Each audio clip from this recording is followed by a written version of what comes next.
7 years ago, we were landing on Fortnite for the first time. Before we know it, Fortnite became one of the biggest games in the world, became one of the biggest games of all time, and arguably one of the best games in the history of gaming. And then in 2020, the start of lockdown, the release of one of the biggest battle royale games to date, Warzone, dropping on Verdansk for the first time. Everybody looks back at 2020, 2017, 2018 very fondly. Rose-tinted glasses are on. Everybody loves those games. Everybody loves those moments. We crave to capture a feeling like that in gaming today. Warzone 3 or 4 isn't living up to what it's supposed to be, or Fortnite just doesn't hit the same as it used to. Question is, with Fortnite and Warzone bringing back their old maps, old mechanics, does this bring a surge of players back to the game? And can those games keep those players? Now, before I get into the main part of the video, I just want to thank everybody for the most recent support on the most recent video, Call of Duty is Soulless. It is probably going to be my biggest video to date. It is currently at 850 views at the time of recording this. It's about 100 views short of beating my most viewed video. Big issue with that is, I don't know if you look here at the analytics, it says 98% of people who watch this video were not subscribed. So if you could do me a favor for this video, if you enjoy the content that I make, enjoy this new style of content that I'm making, hit that subscribe button, swipe up, hit escape, hit that subscribe button. It would mean a lot. I'm trying to hit 500 subscribers by the end of February. I genuinely think it is possible. People are going to ask me two questions here. If you saw my last video, or if you've seen my other videos, this is a different background. Why did it change? Why did you change it? Simple answer, green screen. At least I can hope I can green screen it, or else this will look very awkward. Second question people are having is, Steven, you got headphones on. What could you possibly be needing to listen to? The answer is nothing. It is pure aesthetic purposes. I think it would look kind of weird if I was not wearing headphones. Alright, anyways, thank you everybody for the support. It really means a lot. I'm really trying to upload more this year. So back to the main question. Does nostalgia actually bring players back and keep them here, or is it just for short-term success? Now, the quick and easy answer, it is a short-term success. It is a short-term option. If we look at Fortnite, when they released their OG mode back in 2023 in November, we see the big surge in players, like Nick A30, like him reacting to the player count. Player count was insane for that, because it was the first time we've played that map in 5 years. But then you got to Chapter 5, you saw a very big decline in players versus the OG mode. And then when people were playing the OG mode, they kind of got bored towards the 3rd, 4th week of the OG mode. People are like, oh, we've played this map before, we've done this rodeo before. So it leads to short-term success. And I think Fortnite executed it perfectly by just doing it 1 month. And then they did it again this past November with Chapter 2. And it was kind of the same concept as kind of how I was feeling about it. I kind of got bored near the end because I had done this song and dance before. Warzone really hasn't done much to bring the nostalgia factor back. A few examples. On Caldera, they put Storage Town back on the map. And then coming to Warzone 3, they added back fan favorite weapons such as the STG and the Kar 98. And then brought back a fan favorite location as Superstore, but Black Ops 6 update, Urzikstan reverted back to an old version of Urzikstan. So we've basically been playing the exact same map 2 years, or people have been. I don't play Warzone. I just talk mad shit about it. So what's different this time around? What is Fortnite doing differently? Fortnite is released a new permanent mode, a permanent OG mode, where every 2 months the seasons swap. We just recently did the update from Season 1 to Season 2, so now Tilted Towers, Shifty Shafts, Snobby Shores, Junk Junction, Haunted Hills are now in the game, plus a little few other POIs sprinkled in. The OG mode is now worth playing. A lot of people were complaining with Season 1 OG, there's not enough movement, there's not enough stuff on the map to keep us entertained for the 2 months that we had this OG mode. I think now once we're starting to hit these OG primes is when you're starting to see a lot more players come back and maybe, just maybe, hold through this OG mode. What makes this different from the first OG attempt with just a few minor tweaks such as movement, you have tactical and sliding, but honestly I don't know if I want the old movement back because sliding, tactical sprint is so nice.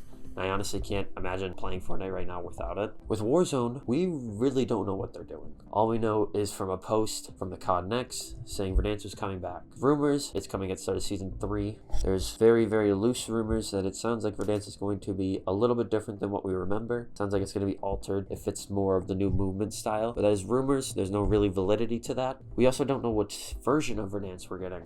We most likely are assuming the 2020 version, like the Modern Warfare version, but for all we know, we're getting the 1984 version. I think the big issues with this OG nostalgic trip back is at its core, Warzone right now is not in a great state. We have server instability, everybody all around, cheaters running rampant on PC. Like I saw a clip from Charlie Intel where somebody was running around with the ice staff on Rebirth Island. How the hell does one get the ice staff on Rebirth Island? No, seriously, how does one accomplish something like that? That's insane. But now, thankfully, consoles can turn off PC crossplay. But honestly, it sounds like for most people, it ain't even working. Warzone's in a shit state right now. It's not great. Season 2 was not a good update. Warzone fundamentally at its core is really broken. So I don't think that this OG mode is really going to resurrect Warzone to what they want it to do. Yes, they're going to see explosion in players because people want to play Verdansk again, which I don't know why. Hot take, Verdansk sucked ass. The verticality made it to where people were just sitting on top of rooftops on downtown. Basically, downtown was unmanageable because you had people sitting on roofs holding snipers, people camping in corners, dark corners. You got the fucking rose skin. That was a pain in the ass. A lot of open areas. The only thing I'll give it is the vehicles moved very well. The metas were fun on OG Verdansk before Cold War integration. The first season of Warzone, when I was running around with like a big HDR or AX50 with like an MP5 secondary, I had so much fun. That was actually the most fun I've ever had playing Warzone. And another reason I don't think it'll work in Warzone very popular is how simple the games were. And honestly, I think simple games rule when it comes to popularity. I think that's why the Battle Royale genre was so popular. And honestly, I want to make another video on how Battle Royale as a genre is dying. Feels like the only Battle Royale that's really sticking around is Fortnite. I genuinely don't think Battle Royale is its biggest mode right now. Fortnite with UEFN created map, that's their biggest thing right now. I think simplicity rules when you want to be a big game. I think there's outliers to that, obviously. Just take a look at Marvel Rivals.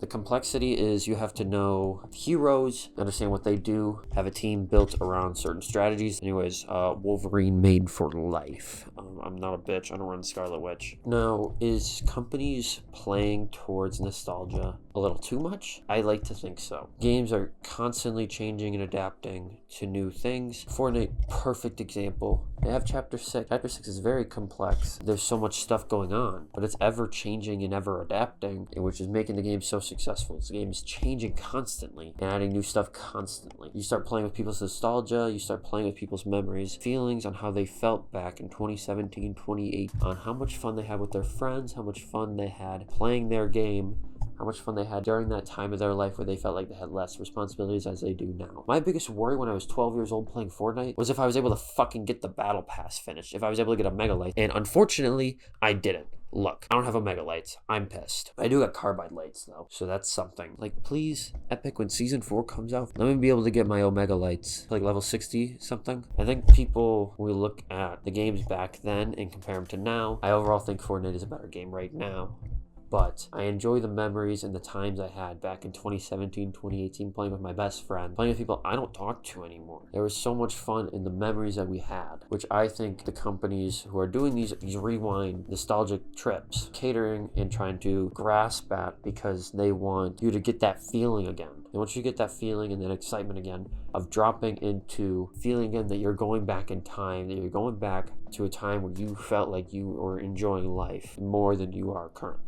People have a lot more responsibilities now, but honestly, I like to look at it as how awesome it is to look at your past memories and wishing you had them. That just means how amazing and important, great those memories are. How lucky I am, people are to have memories you're so fond of and how you wish you could go back to, because that means you were at least enjoying life at one point. So I think if we take the rose-tinted glasses off, the games at their core back then were very fun.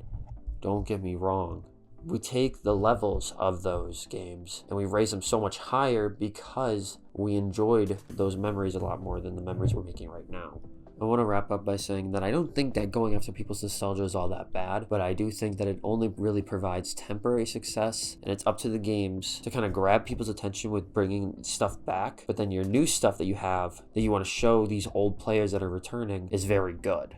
Like Fortnite, it's bringing back these OG players, but then you can go look at what they're doing right now with Chapter 6, and you have Godzilla running around the map. Or you can go UEFN, you can go play some creative maps, or you can go play Fortnite CSGO, or you can go play Lego GTA. That's their goal, is to try to capture people who haven't played the game in a while with their fond memories, and trying to make them create new memories with their new modes. And that's why I think Warzone will ultimately fail with their OG mode. It's got really nothing to offer right now, because everybody's kind of banking on Warzone 2 become great again because of Verdansk. But when there's nothing new to offer returning players, you're not going to see much success. You're not going to see many players sticking around. I will go play Verdansk, but I will not stick around. It feels like every time we get new stuff in Warzone or we get new stuff in Call of Duty, we take one little baby step forward, 30 steps backwards. Nostalgia is a great thing. It's a great thing to look back and enjoy the memories you had, enjoy the times you had playing those games, enjoying the actual game itself back in 2017. Maybe you genuinely enjoy the game more than you enjoy it now. But it's important every once in a while to take off those rose-tinted glasses and take a look at the game itself fundamentally and being like, wow, hell of a voice crack. Taking a look at those games fundamentally and being like, was this game actually good? Or am I more just happy about the memories I made with the game? And that's it. That's all I got. I really hope you enjoyed whatever I make of this video. Hope if you enjoy the video, hope you swipe up or hit escape and subscribe and hit that like button. Trying to hit 500 subscribers by the end of February. Once again, thank you for your support on the most recent video. I'm going to try to get 2 to 3 more videos out by the end of February, and we'll go from there. I hope you have a great rest of your day, night, evening, afternoon, morning. Hope you remember that you matter, and I will catch you in the next one.